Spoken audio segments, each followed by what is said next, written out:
Radio Soupente, la station des Rapins, sans foi, sans loi et sans courbette, l'émission à racaille, qui va vous causer tout de suite dans le poste d'une exposition que nous avons parcourue, ma camarade et moi, au musée de l'immigration et de c'est l'immigration. Centre national d'histoire de l'immigration. Voilà, à la Porte Dorée, l'ancien musée des colonies, que j'ai connu quand j'étais petit.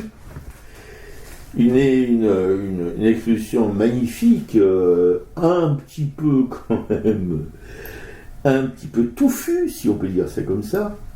Il y a plein d'informations qui sont difficiles à synthétiser, mais enfin, le gros de ce qu'il fallait comprendre, c'était que, si vous voulez, nos colonies, et principalement nos colonies d'Afrique du Nord, l'Algérie, par exemple, mais le Maroc aussi, et la Tunisie aussi, abritaient, si on peut dire ça comme ça, 2 communautés religieuses, ou 3 même, parce qu'il y avait les chrétiens, il ne faut pas les oublier, mais principalement des juifs et des musulmans. Les chrétiens, ça ne posait pas de problème, c'était la plupart du temps des Français. Et par contre, les juifs et les musulmans, c'était des gens qui vivaient en Afrique du Nord depuis des siècles, non, on ne dira pas peut-être même des millénaires, hein, voilà. Et c'était 2 communautés qui étaient tout à fait proches les unes des autres, qui avaient les mêmes musiques, qui avaient les mêmes, pratiquement les mêmes loisirs, les mêmes comment dirais-je, moyens de subsistance, etc. Enfin bref, c'était 2 communautés très très très proches, que la colonisation, comme toutes les colonisations, ou ce qui se passe en Israël, ont joyeusement tatané et pour en faire des antagonistes. Voilà. Ouais, c'est ça, c'est cette exposition juifs et musulmans de la France coloniale à nos jours. Donc on va voir au fur et à mesure des années, il y a plusieurs parties divisées en périodes historiques, comment les cohabitations et comment après les événements comme les guerres, les deux guerres mondiales en fait ont pu séparer les communautés. Voilà. Donc cette exposition est riche d'œuvres, que ce soit des photos, il y a beaucoup d'extraits vidéo, de films, il y a beaucoup de textes. Oui, c'est un petit peu touffu, effectivement. Même des fois, on s'y perd un petit peu. J'ai l'impression, si on n'a pas une grande connaissance quand même de d'histoire coloniale française, c'est pas si simple. Il y a aussi des œuvres artistiques, il y a des tableaux, il y a des dessins. Et je pense que nous, comme on fait une émission artistique, c'est bien aussi qu'on se raccroche justement à cette partie artistique aussi qui est présentée. Il y a aussi des extraits de films. La partie artistique est présente, à part la partie graphique plastique, mais c'est quand même un minima. C'est un minima, effectivement, mais elle est là, et moi ça nous a ouvert en fait un peu des portes justement sur quelques peintres, sur la musique arabo-andalouse, sur l'école de Tunis. Ça permet de comprendre, de voir un petit peu ces communautés artistiques qui pouvaient exister aussi là-bas, quoi. Donc en fait on va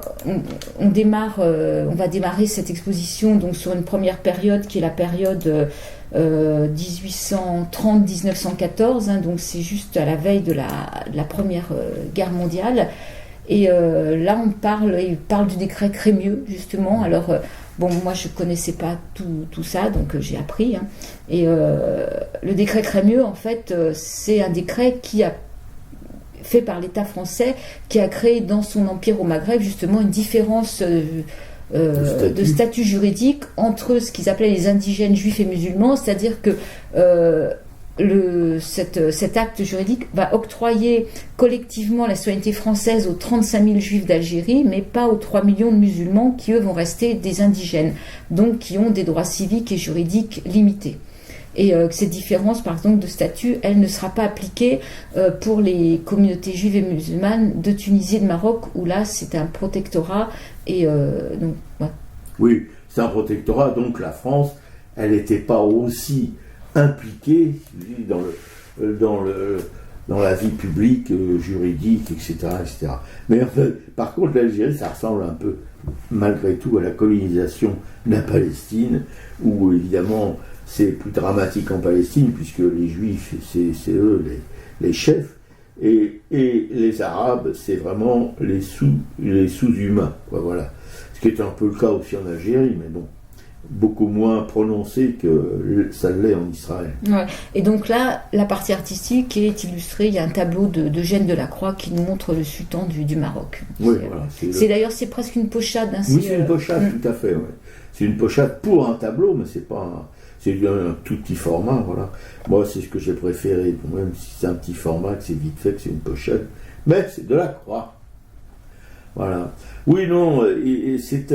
comment c'est le commissaire de l'exposition? C'est Benjamin Stora. Voilà, Benjamin Stora que je dois dire, j'apprécie beaucoup son travail et sa manière de rendre compte de l'histoire. Il est particulièrement sensible, comme étant juif lui-même, juif algérien. Voilà.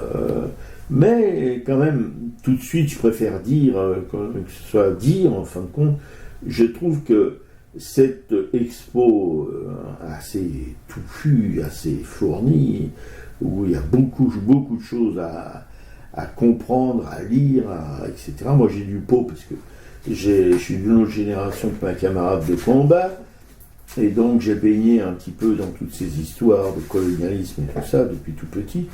Donc je me sens plus à l'aise pour en parler, mais quand même, je vous le dis tout de suite, je pourrais le dire à la fin de l'émission, mais je préfère le dire tout de suite, j'ai éprouvé quand même un certain malaise en constatant plutôt que, si vous voulez, une fois de plus, la part la plus belle était faite, si vous voulez, à cette minorité de confession juive plutôt qu'à cette majorité de confession musulmane. Voilà, ça me... c'est toujours prégnant, enfin, ça n'a pas changé beaucoup.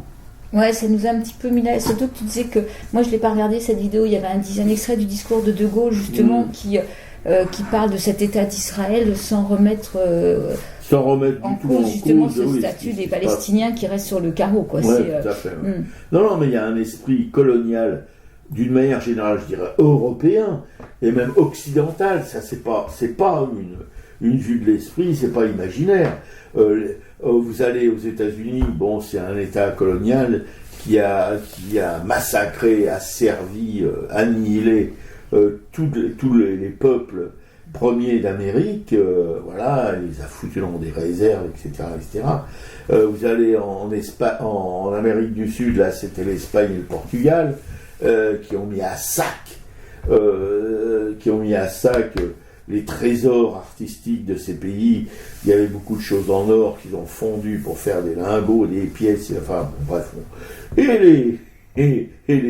Alors ça, c'est les Espagnols et les Portugais, et nous, les Français, eh ben, nos pillages ont été réservés à l'Afrique et à la Cochinchine, voilà. On a fait du beau boulot aussi, on peut se comparer vraiment aux Espagnols et aux Portugais dans ce domaine, avec comme eux des missionnaires en éclaireurs, et qui ont fait un travail très très très important, voilà, pour comment dirais-je, ravager les trésors artistiques de ces peuples premiers, etc. Enfin, bref, un gros écœurement, voilà. Ouais. Et donc... Mais ils sont pas à la manœuvre apparemment en Afrique du Nord, les prêtres. On n'a pas vu vraiment... Enfin, il y a quand même une cathédrale à Alger, etc. Mais la prédation catholique n'a pas été vraiment... quoique la France est un pays catholique. Hein. La fille est née de l'Église. Hein. Bon, voilà. Mais ouais, en tout cas, pas de missionnaires, pas de gens comme ça. Ouais. Alors donc après, c'est 1914, hein, c'est la première guerre mondiale. Et on va voir que là, en fait, ça va être l'occasion pour ces juifs et ces musulmans d'Afrique du Nord de découvrir le sol français. Hein, parce qu'ils vont être 800 000 sujets impérieux vont venir en France pour combattre sur les champs de bataille ou pour travailler en arrière. Et donc, la grande majorité des soldats est formée par près de 400 000 musulmans d'Afrique du Nord. Parallèlement, il y a 30 000 juifs de France et d'Afrique du Nord qui servent dans l'armée française. Et les circonstances éprouvantes de la guerre vont créer rapidement des liens de solidarité justement entre juifs et musulmans qui vont se retrouver dans des mêmes unités mixtes des forces françaises. à la différence que les Juifs d'Algérie, eux, sont des citoyens, vont servir dans une démarche d'affirmation, tandis que les musulmans d'Algérie, eux, en tant que sujets, vont essayer de plaider pour avoir l'égalité de leurs droits. Et là, il y a une vitrine où on voit justement quand il y a les repas, les cantines, où finalement, il y avait des repas sans porc, où ils mangeaient dans les mêmes gamelles. Enfin, il y avait vraiment une solidarité entre les deux populations, quoi. Mmh. Ouais. Quoique, il faudra toujours se rappeler quand même que les anciens combattants de la guerre de 14, musulmans, marocains, algériens, tunisiens, juifs, ou je ne sais pas si les juifs, enfin bref, ils n'avaient pas les mêmes pensions que les combattants français. Voilà. Ça a été réglé, ça je pense. Je ne sais plus si c'est par les gouvernements gaullistes ou je ne sais plus, mais c'était assez récent dans l'histoire moderne. Ouais. Et donc là, sur le plan artistique, il y a des photos en noir et blanc justement qui représentent les armées dans les tranchées là. C'est des photos. Oui, et puis il y a eu la guerre de 39-45 aussi, où l'Empire français, si vous voulez, d'Afrique du Nord, enfin l'Afrique du Nord faisait partie de l'Empire français, et où par exemple en Italie, il y a eu un film là-dessus avec des jeunes acteurs d'origine algérienne, là, on les voit se battre à Monte Cassino, qui ont été vraiment des héros. Voilà, encore une fois, à la Deuxième Guerre mondiale, ils ont été encore utilisés comme chair à canon. Ouais. Et donc, au moment de la Deuxième Guerre mondiale, justement, 7 octobre 40, donc quelques jours après la promulgation du premier statut des Juifs, le régime de Vichy va abroger le décret Crémieux. Oui, comme il a secondé d'une manière très efficace les forces meurtrières nazies, il a aussi désingué le décret Crémieux. Voilà, c'est dans la ligne de conduite. Tout à fait. Et donc là, on est sur un nivellement par le bas, justement, et que là, la propagande nazie et vichiste, en fait, a cherché à rallier les musulmans, mais ça n'a pas fonctionné comme. C'était un gros flop. Ça, c'est quand même plutôt bien. Et donc, en métropole, des juifs d'origine maghrébine tentent de se faire passer pour musulmans pour échapper aux rafles et à la déportation. Et face à la suspicion du commissariat général aux questions juives, la Grande Mosquée va accorder des gages aux autorités tout en protégeant des familles juives. Donc ça, c'est quand même important de le noter, et que le débarquement anglo-américain en Afrique du Nord en novembre 1942 rétablit très lentement la situation des juifs au Maghreb. Mais très, très, très lentement. Et que malgré de réelles avancées, le gouvernement provisoire de la République hésite à permettre aux musulmans d'accéder à l'égalité civique complète. Donc ça leur laisse quand même un sacré goût amer dans la vie. Voilà. Mais la France a toujours été généreuse avec ses esclaves. Voilà. Donc effectivement, l'arrivée de Pétain et la défaite française est quand même une surprise en Algérie, au Maroc et en Tunisie. Donc la France est plus du tout vue comme un bloc sûr, quoi. S'ils disent que j'aime bien un colosse au pied d'argile, et que justement en s'attaquant aux Juifs, les autorités pétainistes espéraient rallier quand même les leaders musulmans. Et en prétendant rétablir l'égalité entre Juifs et musulmans, en fait, elles proposent bien sûr une égalité par le bas. Et contrairement à leurs attentes, donc l'abrogation du décret Crémieux va renforcer les aspirations des Algériens musulmans à l'indépendance. Et il y a cet indépendantiste Messali Hadj, je ne sais pas si tu peux parler un petit peu, quoi, qui montre effectivement, qui comprend que si la France agit comme ça envers les Juifs, il ne faudra rien attendre non plus pour les musulmans, quoi. Tout à fait. Non, ça c'est quand même le manque de vision des gens qui prétendent nous diriger. Voilà, ils ont tout faux tout le temps. Et pourtant, ils sont là, et ils pérorent, et voilà, et nous, on a colonisé, nous, on a exploité, nous, voilà, on a enrichi la France.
شوف لي غزال منو ما نقطعش ياسين مازال حي مازال يا الغادي الصحراء شوف لي غزال منو ما نقطعش ياسين مازال حي مازال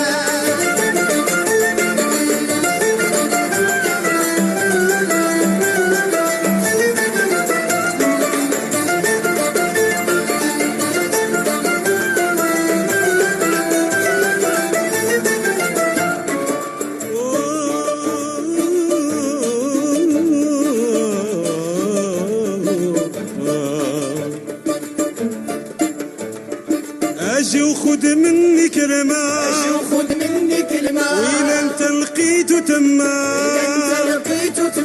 اجي وخد مني كلمة اجي وخد مني كلمة وين انت لقيته تما انت لقيته تما وظريف ملهمة وشبه الخيال شفته واش باقي زعمة طيب الافعال يا الغادي الصحراء شوف لي غزال منو ما نقطعش ياسين مازال حي مازال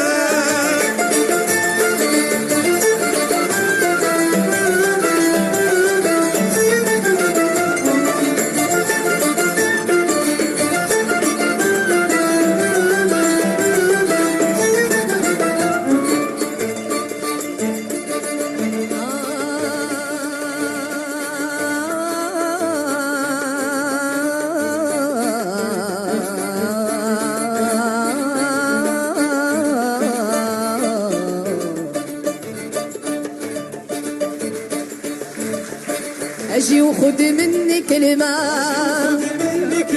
اذا انت لقيته تما اجي وخد مني كلمة اذا انت لقيته تما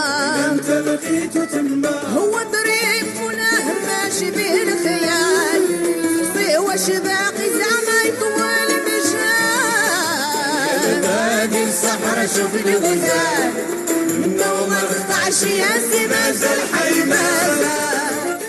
Voilà, donc c'était l'orchestre de Lili Labassi, musique judéo-arabo-andalouse. Judéo-arabo-andalouse. Vous avez bien compris, judéo-arabo-andalouse. C'est pas de la musique musulmane, les juifs y sont associés. Et ils ont la même musique que les arabes.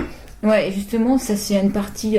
Il y a un petit cinéma d'animation qui nous montre un petit peu tous ces rapprochements de communautés, comment les juifs et les musulmans ont travaillé ensemble sur la scène artistique. Et donc il y avait une scène musicale, une scène de peinture aussi. Il y avait un groupe de peintres donc qui ont marqué ces rencontres entre juifs et musulmans.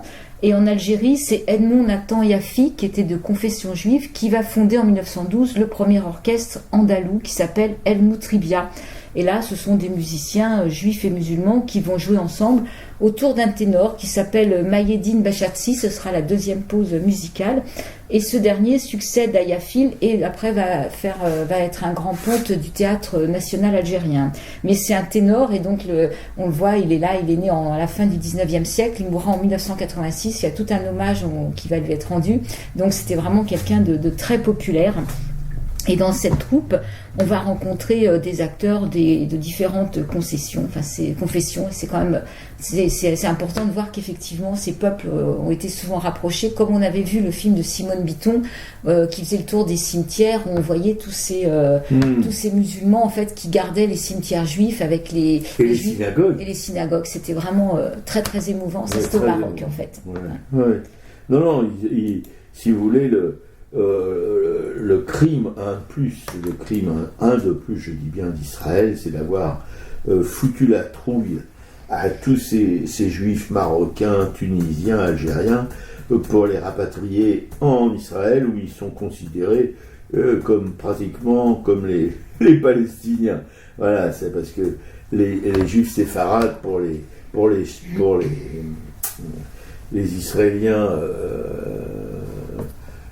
européens qui viennent d'Europe, c'est vraiment rien du tout, quoi. C'est les Arabes. Alors, dans cette exposition, justement, on a vu un peintre de l'école de Tunis. Alors, l'école de Tunis, Elle a été fondée en 1949 et en fait au départ c'est un groupe de 4 peintres. Donc il y avait Moses Lévy, c'est celui dont il y a des peintures, c'est des peintures grand format qui représentent des métiers de marchand de poissons. Il y a une commerçante aussi, enfin je crois il y a 3 ou 4 peintures. Mais dans ce groupe, il y avait également Pierre Boucherne, Jules Lelouch, Antonio Corpora, et eux se sont réunis en 1936 à Tunis et après ont été rejoints après la Deuxième Guerre mondiale par de nombreux artistes tunisiens et français. Donc il y a plusieurs noms, je ne vais pas les nommer ici, ça ne sert pas à grand chose parce qu'on va pas retenir les noms aussi rapidement. Je mettrai le lien sur ce groupe de l'école de Tunis, mais le but était de promouvoir une peinture tunisienne et d'apporter des idées un peu nouvelles. Et là c'est pareil, il y avait un mélange de religions, enfin ce qui apportait c'était le travail artistique. Oui, sauf qu'il ne faut pas oublier que la représentation de l'humanité, du corps humain, tout ça chez les musulmans, un peu comme chez les juifs aussi, c'est pas vraiment recommandé. Alors donc ça comment dirais-je, il y a comme un manque, si vous voulez, voilà. Mais là, il y avait quand même des portraits, puisqu'on voit... Oui, je sais, il y a des portraits. Et là, c'est pareil, il y a pas convaincant. Jules Lelouch, qui lui est un peintre tunisien, qui présente, là, c'est un portrait d'une jeune femme aussi. Enfin, il y a quand même des représentations du corps. Oui, il y a des représentations, mais j'ai jamais accroché vraiment aux artistes d'Afrique du Nord comme aux artistes actuels d'Afrique centrale ou d'Afrique de l'Ouest ou du Sud, tout ce que vous voulez. Voilà, autant j'adore l'art africain antérieur, autant l'art africain moderne, etc. Je trouve qu'il n'y a pas vraiment c'est un peu une copie de l'art occidental, une mauvaise copie, quoi. Déjà que l'art occidental aujourd'hui c'est vraiment pas terrible. Mais alors quand il est copié, c'est encore pire. Ouais, mais là, ça vaut le coup de regarder le travail de tous ces peintres de l'école de Tunis. Alors, ils étaient 4 au début, après ils ont été une dizaine. Et il y a vraiment des factures très différentes selon les artistes, quoi.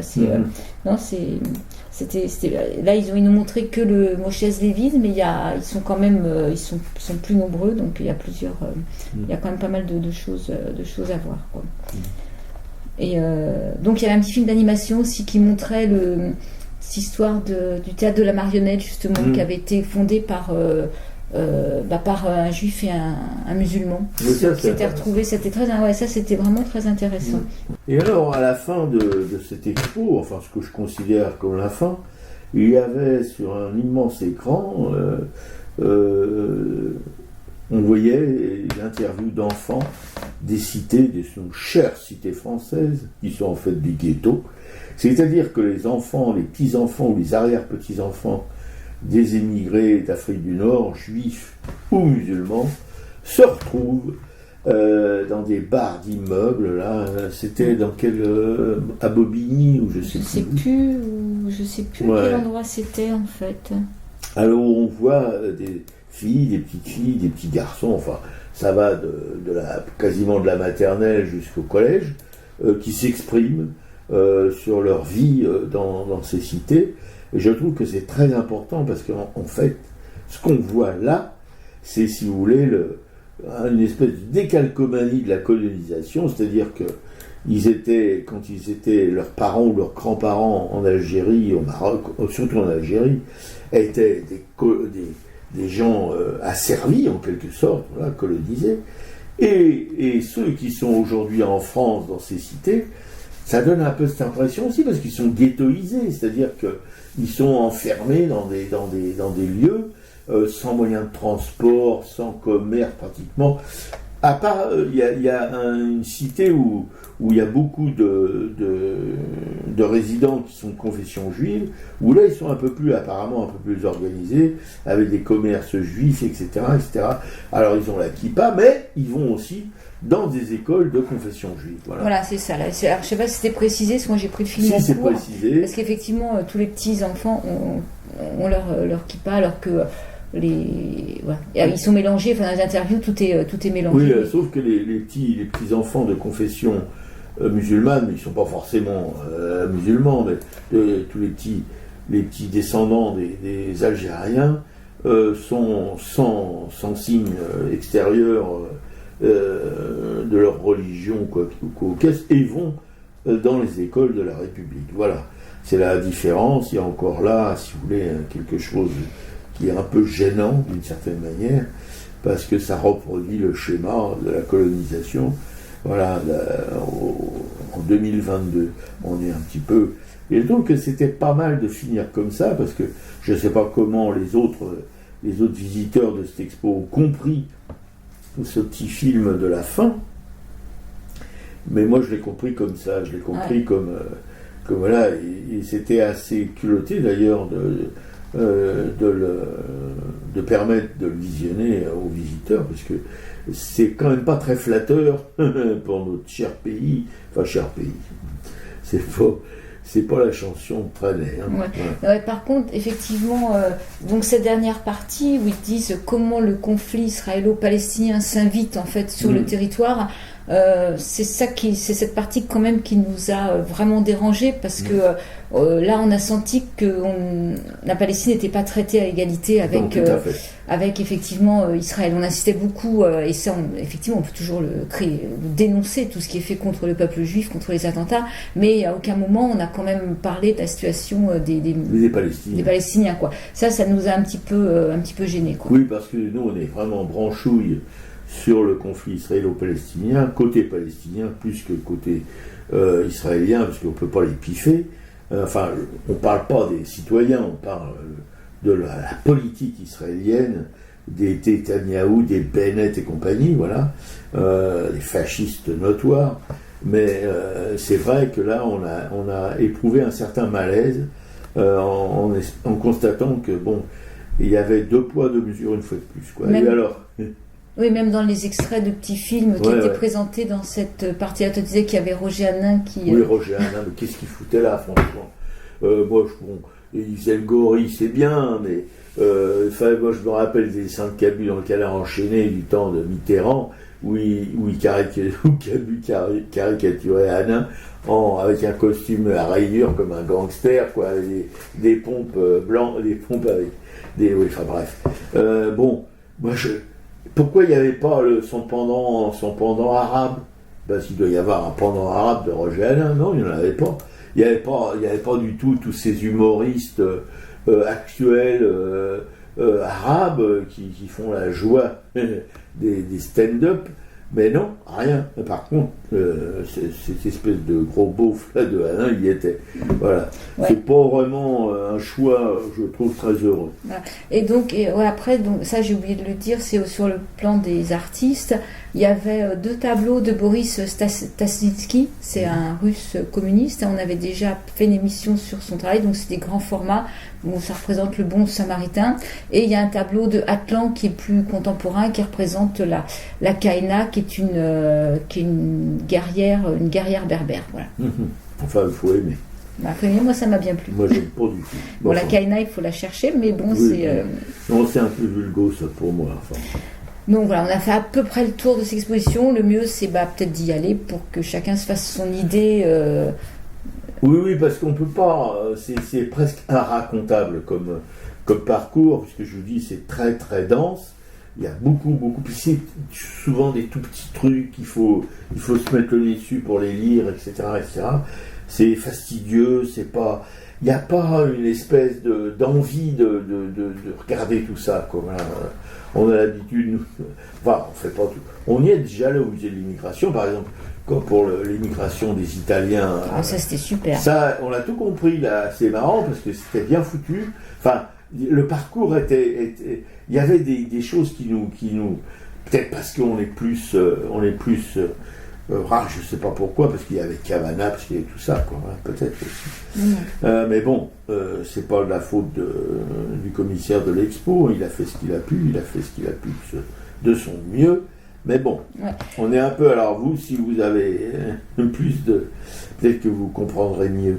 Non, mais bon, ça. voilà, c'était toi, on avait très envie d'aller voir justement comment ça pouvait être perçu. Et j'ajouterais, avant de terminer, que sur France Culture, c'est quand on parlait de la Porte Dorée, justement, ils ont fait toute une petite émission sur Alfred Jagnot. Ils appellent son travail de la tapisserie de pierre, parce que c'est lui qui a fait une grande partie des fresques qu'il y a devant ce palais, justement, de la Porte Dorée. Bon, il n'a pas fait que ça, mais il a eu comme professeur Bourdelle, et c'est vrai que quand on voit par exemple cette des Champs-Élysées où c'est pareil, c'est Bourdelle qui a fait ces bas-reliefs là. Donc voilà, il y a en plus ce petit truc. Non, mais je me souviens quand j'étais enfant, quand on allait, ça s'appelait à ce moment-là le musée des colonies, on était fascinés, nous les gamins, parce que c'était, voilà, il y avait toutes les, si vous voulez, tout ce qu'il y avait dans les colonies françaises. D'Afrique, etc. Il y avait les costumes, les sculptures, les musiques et tout ça, c'était fascinant. Voilà. Puis les crocodiles. Ouais, les crocodiles, ils sont toujours là. Par contre, les salles pour l'instant du musée sont fermées parce que c'est tout en rénovation. Et on avait fait une émission aussi sur les grandes fresques qu'il y a dans les premières salles de ce musée-là, des fresques graphiques, quoi. Mais l'architecture, en tout cas, est très très moderne. On n'a pas l'impression d'être dans les années 30, là, on a l'impression d'être... c'est même... J'ai pas vu, parce que quand on peut, par exemple, le chose là qu'a fait Chirac, là... Au Quai Branly. Au Quai Branly. Bon, bah, je veux dire que le musée qu'on a visité là pour cette exposition sur les Juifs et les musulmans, il a une autre classe que le musée Branly.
c'était ce ténor, donc c'est un son un petit peu ancien, c'est Maïeddine Bachartsi. Ils ont des ténors, vous vous rendez compte? Quoi, il y en avait que chez nous en Italie, mais non, il y en a aussi au Maghreb. Voilà, donc dernière partie de cette émission, nous sommes allés enfin à la Fondation Taylor pour voir les exposants du prix Gravix. On avait Alice Amoroso qui nous avait envoyé un petit mot nous disant qu'elle faisait partie des artistes sélectionnés. Ils étaient 10. Et c'est Raoul Veloulas qui a remporté le premier prix. Donc Raoul, on le connaît bien aussi, puisqu'il a fait un travail, on le rencontre régulièrement à la journée de l'estampe Place Saint-Sulpice. Il travaille à l'atelier des Lilas. Et donc il avait aussi récemment sorti avec quelqu'un d'autre un livre sur la commune où il y avait des estampes. Donc là, il y a les expositions des 10 sélectionnés. Alors nous, forcément, c'est vrai que le travail de Raoul est magnifique. C'est le prix, c'est des dames de cœur, mais c'est une gravure sur bois avec plein de couleurs, un personnage central, une carte de dame de cœur sur la gauche et d'autres personnages un peu camouflés ici et là, des arches. Enfin, c'est vraiment un très très bon boulot. Et en fait, chaque exposant présentait trois gravures. Donc Alice, elle a fait une fresque sur une eau forte. Elle a fait une eau forte en 30 plaques, comme elle fait beaucoup, un grand montage assez. Et c'est sur la Turquie et la Grèce, sur les migrations entre les deux. Et elle a fait aussi sur les Juifs et les Palestiniens, je crois. Ouais. Mais Alice, on connaît très bien. C'est ce qu'on avait vu déjà à l'épicerie. À Moret-sur-Loing, là. Non, puis à l'épicerie aussi. Tu sais qu'on était allé à l'épicerie. Oui. Ouais. L'épicerie de... Oui, de Solidaire, là. Ouais, tout à fait, à la Sorbonne. Voilà, après les autres artistes, il y a Anaïs Charras. J'ai beaucoup aimé son travail. Là, c'est une pointe sèche qui s'appelle Peine perdue. C'est des personnages un peu c'est des personnages nus qui sont tous en train de tirer sur des cordes. C'est un travail qui est très fin. Ils ont des branches qui leur poussent dans le dos. On est un peu dans le fantastique. Hein. Donc c'est un travail que j'ai beaucoup aimé aussi. Il y a Sabine de Mathieu qui a fait la fenêtre, c'est une eau forte et une aquatinte sur zinc. C'est un trait qui est plus prononcé, mais il y a beaucoup plus, il y a des contrastes. C'est un bon boulot aussi. En fait, dans l'ensemble, moi, il y a beaucoup de boulot que j'ai aimé. Il y a juste une ou deux personnes où là, c'était beaucoup plus géométrique et ça me parlait nettement moins. Moi, c'est qu'il y a au fond là qu'ils ont décroché pendant qu'on était là déjà. Ouais. Donc ça c'est. Mais bon, ça par contre, ça vaut vraiment. Il faut y aller. Et c'est ce que ça reste ouvert jusqu'au 21 mai, c'est fini. Donc c'est plus possible d'aller voir cette exposition. C'est dommage. Ouais, mais il y avait aussi Jacques Callot. Et il y avait Jacques Callot. Et il y avait Jacques Callot qui était au sous-sol, et Jacques Callot, là c'était super parce que c'est fini aussi. Et Jacques Callot, je sais pas, je trouve pas. Et là il y avait un film d'ailleurs sur un écran d'ordinateur sur l'exposition qui est Jacques Callot, mais là, Jacques Callot, il y a des grands formats, il y a des personnages qui font 2 mm de haut. Alors pour voir ce que c'est difficile, mais c'était génial sur cette téloche. Enfin, pas une téloche, d'ailleurs, un ordinateur, un Mac, il y avait toutes les œuvres qui étaient exposées, mais alors avec des agrandissements, avec des focus, c'était génial. Moi, je suis resté devant pendant 1 heure. Non, c'était super. En fait, c'est fini. C'est aussi le 21 mai. Jacques Callot, c'est 16e, 17e, 1592-1635. Et oui, il y avait tout un décryptage, justement, de son travail. Et c'était une exposition sur les graveurs de l'Est. Donc, il y avait des graveurs contemporains et un hommage aussi donc, à Jacques Callot, quoi.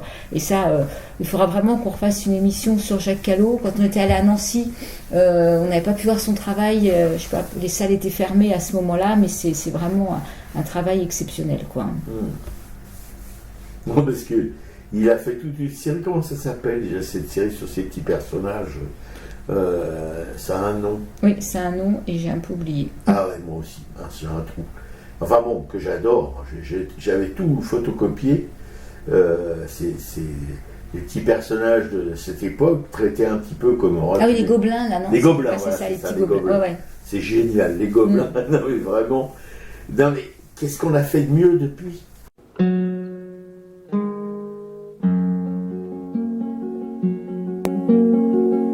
Cuando ya nada se espera personalmente saltante, más se palpita y se sigue más acá de la conciencia, fieramente existiendo, ciegamente afirmando, como un pulso que golpea las tinieblas, que golpea las tinieblas. Cuando se miran de frente los vertiginosos ojos claros de la muerte, se dicen las verdades, las bárbaras, terribles, amorosas crueldades, amorosas crueldades. Poesía para el pobre, poesía necesaria como el pan de cada día, como el aire que exigimos 13 veces por minuto para ser y en tanto somos, dar un sí que glorifica. Porque vivimos a golpes, porque apenas si nos dejan decir que somos quien somos. Nuestros cantares no pueden ser sin pecado un adorno. Estamos tocando el fondo, estamos tocando el fondo. Maldigo la poesía concebida como un lujo cultural por los neutrales, que lavándose las manos se desentienden y evaden. Maldigo la poesía de quien no toma partido, partido hasta mancharse. Hago mía las faltas, siento en mí a cuanto sufren y canto respirando. Cante, canto y cantando más allá de mis penas personales. Me ensancho, me ensancho. Quiero daros vida, provocar nuevos actos y calculo por eso con técnica que puedo. Me siento un ingeniero del verso y un obrero que trabaja con otros a España en sus aceros. No es una poesía gota a gota pensada, no es un bello producto, no es un fruto perfecto. Es lo más necesario, lo que no tiene nombre, son gritos en el cielo y en la tierra son actos. Porque vivimos a golpes, porque apenas si nos dejan decir que somos quien somos. Nuestros cantares no pueden ser sin pecado un adorno. Estamos tocando el fondo, estamos tocando el fondo. Et toujours sur Radio Sous-Pente, la station de rap sans foi, sans loi et sans courbette, l'émission à racaille, nous allons nous finir avec les expos Boilly à Cognac-Jet, qui se termine le 26 juin, attention, c'est dans bientôt un mois. Eugène Leroy au MAM, qui se termine le 28 août. Albert Edelfert au Petit Palais, 10 juillet. Gaudi et Mayol à Orsay, 17 juillet, 21 août. 17 juillet pour Gaudi et 21 août pour Mayol. C'est les fins d'expo. La galerie Kaléidoscope, ce sera Fernand Tessier, jusqu'au 18 juin. Voilà, qui commence le 12 mai, donc c'est commencé. Toyen au MAM, 24 juillet, ça se termine le 28 juillet. Auburtin au musée de Pontoise, ça se termine le 21 août. Le musée de Vernon, saga familiale, le 2 octobre. Juif, que ça se termine, hein, c'est pas que ça commence. Juifs et musulmans au musée de l'immigration Porte Dorée, qui se termine le 17 juillet. L'œil de la femme à barbe, créature des... Alors, Créature déterminée, c'est les textiles, les broderies textiles de Barbara D'Antuono dont on a déjà parlé une première fois. Et là, c'est une exposition qui sera dans la galerie Garcia Lorca et qui commence le 2 juin. Elle est où cette galerie? Elle est dans le 3e arrondissement. On est déjà allé? Oui, c'est galerie Garcia Lorca. On n'avait pas assez. 323 rue Saint-Martin. Oui, dans le 3e arrondissement. C'est là qu'on avait découvert cette brodeuse la première fois déjà. D'accord. Et ça se poursuit avec les lectures, où j'ai lu donc Guerre de Céline, vous savez, ces fameux manuscrits qui ont été retrouvés dans son appartement, qu'elle a dû quitter précipitamment à la Libération de Paris. Il y a 5 manuscrits. Et là, le premier qu'ils ont édité chez Gallimard, si vous voulez, son éditeur historique, Guerre, et ça suivi par Londres, puis après peut-être les autres. Alors ça raconte évidemment Céline était dans les Dragons, il a au cours d'une mission, il devait porter un message à un état-major, il a été descendu par les Pruscos, il a morphé sévère, il a eu donc après un traumatisme qui l'a empêché de dormir toute sa vie, il a eu aussi un bras réduit un peu en bouillie, enfin bref. Et il raconte, si vous voulez, c'est mi-vrai, mi-faux, il romance aussi, il raconte ses jours à un hôpital de campagne, un hôpital tenu par des bonnes sœurs, diverses péripéties, je ne vous en raconte pas plus, mais je veux dire, c'est Céline, quoi, voilà. Alors, il y a de l'horreur, il y a des grosses rigolades, voilà. C'est son langage cru, complètement célinien, qui défie toutes les lois de la littérature. C'est ça qui est assez intéressant. Mais bon, c'est quand même glauque, comme Céline, à peu près tout le temps. Parce que toute sa vie, si vous voulez, tous ses romans, en fait, ça se rapporte à cette période de sa vie qui a été pour lui un énorme traumatisme, dont il a payé, si vous voulez, qu'il a payé toute sa vie, quoi. Voilà. C'est quand même quelque chose d'épouvantable, de ne pas pouvoir dormir de toute sa vie, avec des bruits de locomotive dans la tête, et écrire ce qu'il a écrit, c'est un peu dingo, quoi.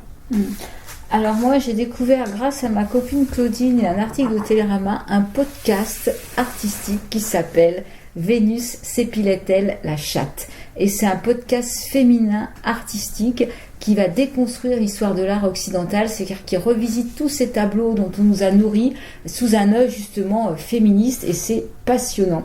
Et il y a plusieurs podcasts. Celui que j'ai écouté en premier est sur Picasso. Picasso et ses muses, entre guillemets. Enfin, c'est surtout comment Picasso a quand même détruit toutes les femmes qu'il a eues autour de lui. Et qui est cet homme? Et à la question, peut-on séparer l'homme de son œuvre, pour Picasso, on s'aperçoit que c'est difficile parce qu'il a quand même puisé dans ces femmes toute son inspiration artistique. Et moi, ça m'a vraiment passionnée. À chaque fois, dans ces podcasts, il y a des spécialistes, hein, donc il n'y a pas cette jeune femme qui fait ça n'est pas du tout accusée de diffamation ou quoi. C'est vérifiable tout ce qu'elle raconte, et c'est vraiment passionnant d'avoir quand même ce point de vue-là sur l'art occidental dont on nous a quand même rempli les oreilles, les yeux depuis tout le temps, quoi, et qu'on voit dans les musées sans se poser forcément de questions sur pourquoi il y a autant de femmes nues au milieu d'hommes qui sont habillés, pourquoi il y a des jeunes femmes, pourquoi on ne parle pas des noirs, enfin voilà, c'est quand même... Et là, il y a un podcast sur le romantisme qui a l'air aussi très intéressant. Et donc, tout ça m'a donné envie, en écoutant Picasso, et elle parlait beaucoup de Dora Maar, donc j'ai eu envie de connaître un petit peu cette Dora Maar, et donc j'ai emprunté à la bibliothèque de Montreuil un livre qui s'appelle « Je suis le carnet de Dora Maar ». Alors c'est Brigitte Benkimoun.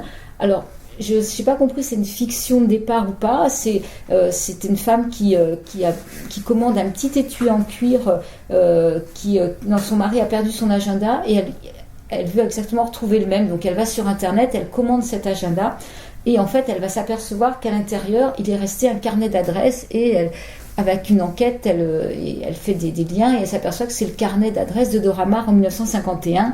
Et là, donc, elle va, nom par nom, parler de tous les gens qui ont côtoyé Dora Maar, et qu'est-ce qu'ils ont représenté dans sa vie. J'en suis à peu près à la moitié du livre, c'est très très bien. Bon, dis donc, me livre pour... Et voilà, pour la lecture c'est terminé, la lecture c'est notre moment de culture. Et vous êtes toujours sur Radio Soupente, la station des rapins sans foi, sans loi et sans courbette, qui émet depuis un garni tout pourri, et diffuse sur internet à raquel.fr. On salue nos amis, nos amanches, attention pour sauter de ligne, Claude et André de la Nation, Karine de Montigny, Claude et William de Brest. On aimerait bien avoir un peu de nouvelles quand même. On espère que vous allez bien, les amis. Jean-Paul Souvraz, un immense, illustre peintre de Coudekerbrand dans la banlieue de Dunkerque, un humain, un vrai humain. Claudine, souvent les artistes manquent un peu d'humanité, mais pas lui. Claudine, une copine à ma camarade Pekeco, Corinne, Joël, Anne-Emmanuel et Fredo, une petite bande de potes artistes, et dont un est fugueur. Juliette Planck, une graveuse magnifique en relégation à Rochefort-sur-Mer, et qui, depuis quelque temps, anime quelques émissions sur Radio Bigaille, que vous pouvez trouver. Nous, on a un petit truc sur la gauche de notre blog, où c'est marqué Radio Bigaille en gras, et vous cliquez dessus et vous serez sur Radio Bigaille. Ouais, et Radio Bigaille, justement, ça va être la fête de la Bigaille qui fête ses 10 ans les 10, 11 et 12 juin. Donc, si vous passez dans ce coin de Rochefort, eh ben, ça sera la fête de la Bigaille. Belle. Alors, il y a plein de filles toutes nues, de mecs tout nus, il y a tout le monde est tout nu, enfin, voilà, vous voyez ce que je veux dire, quoi. C'est vraiment quasiment l'orgie. Enfin bon, on lui pardonne parce que nous les calotins, quand même, on n'est pas les derniers. Bon, oui, alors bon. Juliette Planck, Cassine Béguet, une graveuse aussi, qui est maintenant sévenole après avoir été gardoise, une bonne aussi, qui fait du trait. Voilà, Clément Chauvert, qui est notre Van Gogh de la gravure d'épargne surtout. Agnès Dubart, une graveuse aussi, Dubart. Thierry Morciot, un graveur bruxellois, extraordinaire. Alice Amoroso, encore plus extraordinaire. Et Raoul Villoula, on vous en parle même plus parce que on est écrasé par son talent. Premier prix au concours de la fondation Taylor. Ouais, le prix Gravix. Le prix Gravix. Colette, Jacqueline et Nicole, 3 femmes d'artistes qui œuvrent pour la mémoire de leurs époux, malheureusement décédés. Liliane et Laurence, alors, il n'y a plus que Laurence toute seule, parce que Liliane, elle a fugué. Voilà. Ce sont 2 écrivaines de polar et qui ont consacré pas mal de volumes à qui déjà ? À Victor Legris. À Victor Legris. Et à Jérémy Nelson. Et Jérémy Nelson, voilà. Si vous pouvez aller chez votre libraire, vous pouvez peut-être les commander. Vous vous ennuierez pas, surtout si vous aimez Paris. Geneviève, une sorcière bien aimée. Michel Pelloual, un peintre bien aimé. Marie-Christine et Christophe, 2 militantes chez Militants qui militent, bien aimés.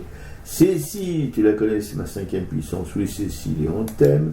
La Russe flamboyante, qui anime 2 émissions le mercredi après-midi sur une radio omni, mais des bonnes émissions, ainsi que José Arthur, qui anime le mélange le dimanche en fin d'après-midi. Un grand de la... Pardon, c'est un grand, voilà.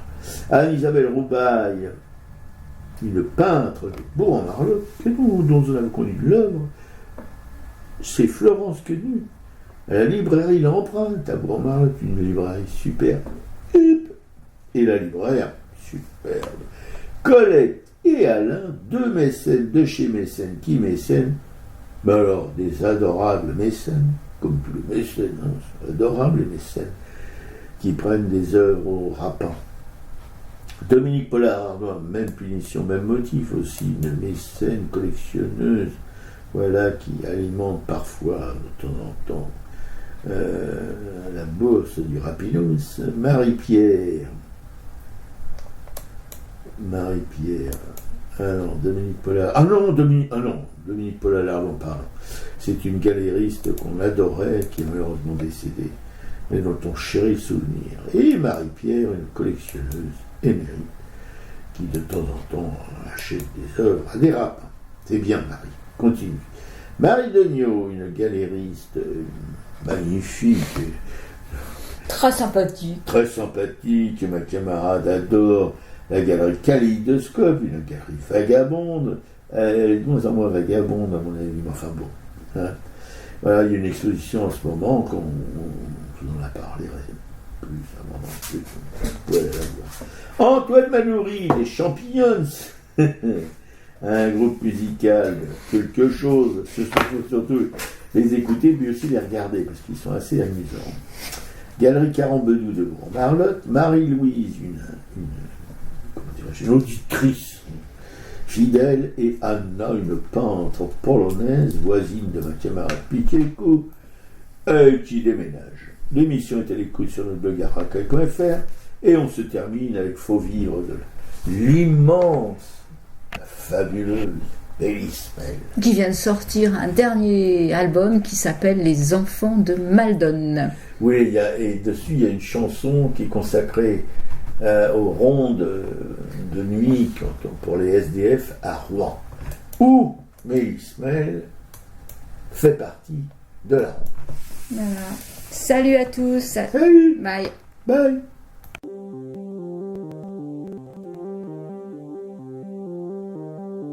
Malgré l'écran cieux du néant, c'est pour mieux nous manger enfants, et les silences et les boucans, faut vivre. Et bien qu'aveugle sur fond de nuit, entre les gouffres infinis, des milliards d'étoiles qui rient, faut vivre.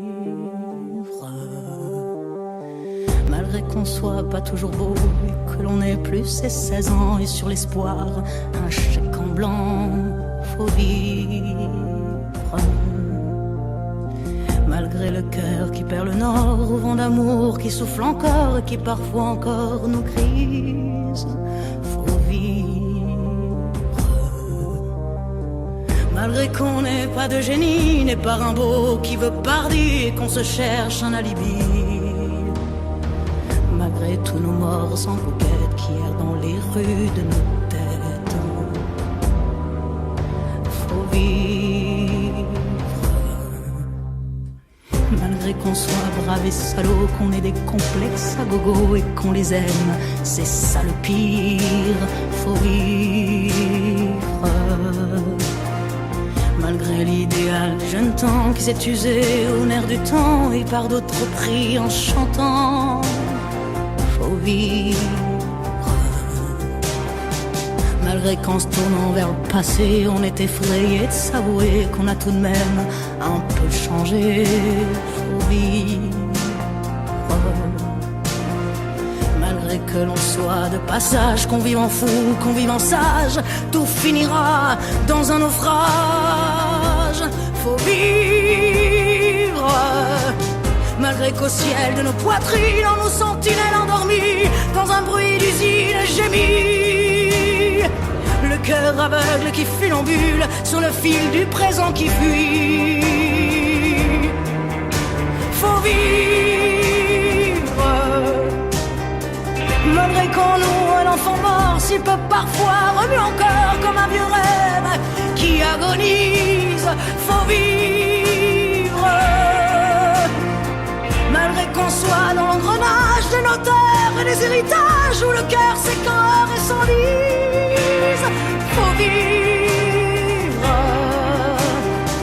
Malgré qu'on fasse de l'humour noir sous l'amour qui nous en fera boire, jusqu'à ce qu'ils nous disent au revoir, faut vivre. Malgré qu'à tous les horizons, comme un point d'interrogation, la mort nous regarde d'un œil ivre, faut vivre. Malgré tous nos serments d'amour, tous nos mensonges jour après jour, mais bien que l'on n'ait qu'une vie, une seule pour l'éternité, malgré qu'on la sache rater, faut vivre.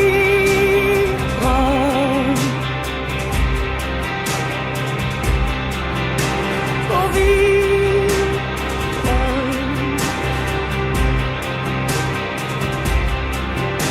Faut vivre. Faut vivre.